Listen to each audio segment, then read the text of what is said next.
បងប្អូនយើងសម្រាប់ថ្ងៃថ្មីអញ្ចឹងថ្ងៃនេះយើងនឹងបន្ត unit 4 his a hero ចាហើយអ្វីដែលអ្នកគ្រូបង្រៀនបងប្អូននៅថ្ងៃនេះនៅក្នុង lesson 5 skill time របស់យើងថ្ងៃនេះគឺនិយាយអំពី reading និយាយអំពីអំណាចចាអំណាចអំពីគ្រួសាររបស់មាលីអញ្ចឹងមុនពេលដែលយើងអានក៏ដូចជាអ្នកគ្រូអានបកប្រែបងប្អូនអ្នកគ្រូឲ្យបងប្អូនស្ដាប់ listening ហើយផ្ទៀងជាមួយគេទាំងអស់គ្នា Listening 52. Listen and read. My name is Millie. I'm 7. This is my family. This is my dad. He's a firefighter. This is my mom. She's a nurse. This is my grandpa. He's a doctor. This is me with my brother. His name's Joe.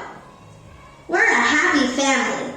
ចាអរគុណច្រើនបងប្អូនទាំងអស់គ្នាអញ្ចឹងបន្តពីបងប្អូនបានស្ដាប់ក៏ដូចជាផ្ទៀងស្ដាប់ពីការបញ្ចេញសម្លេងរបស់ពាក្យនីមួយៗដល់គេរបៀបដែលគេអានអំណាចនេះរួចហើយអញ្ចឹងអ្នកគ្រូនឹងអានឲ្យបងប្អូនហើយយើងនឹងបកប្រែជាមួយគ្នាចា My name's Millie and Sven. This is my family. ចាអញ្ចឹងឈ្មោះរបស់ខ្ញុំគឺMillie ខ្ញុំមានអាយុ7ឆ្នាំហើយនេះគឺជាគ្រួសាររបស់ខ្ញុំអញ្ចឹងMillieគាត់ចង់បង្ហាញអំពីសមាជិកគ្រួសារផងគាត់ Number 2 This is my dad. He's a firefighter ចានេះគឺជាប៉ារបស់ខ្ញុំគាត់គឺជាអ្នកពន្លត់អគ្គិភ័យមុខរបររបស់គាត់ហ្នឹងជាអ្នកពន្លត់អគ្គិភ័យ Number 3 This is my mom. She's a nurse ចា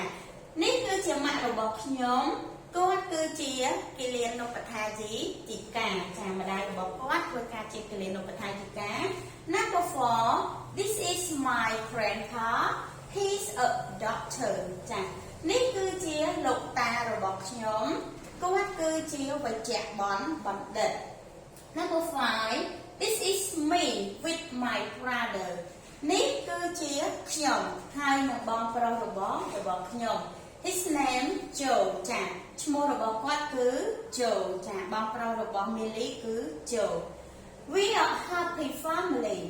We are happy family នេះគឺជាគ្រួសាររបស់ខ្ញុំចានេះគឺជារូបថតគ្រួសាររបស់Millie ចាអរគុណច្រើនបងប្អូនអញ្ចឹងអ្នកគ្រូនឹងអានឲ្យបងប្អូនម្ដងទៀតហើយសូមបងប្អូនអានតាមផងដែរចា Number 1 My name's Millie. I'm 7. This is my family. This is my dad. He's a firefighter.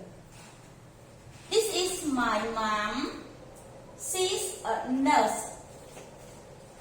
This is my grandpa. He's a doctor. This is me with my brother. His name Joe. We are a happy family. We are a happy family. អរគុណច្រើនបងប្អូនទាំងអស់គ្នាអ្នកគ្រូមានមេរៀនខ្លីប៉ុណ្ណឹងហើយសង្ឃឹមថាទៅផ្ទះវិញបងប្អូននឹងអនុវត្តអានអំពីអត្ថបទនេះផងដែរអរគុណច្រើនសូមប្រទានពរជម្រាប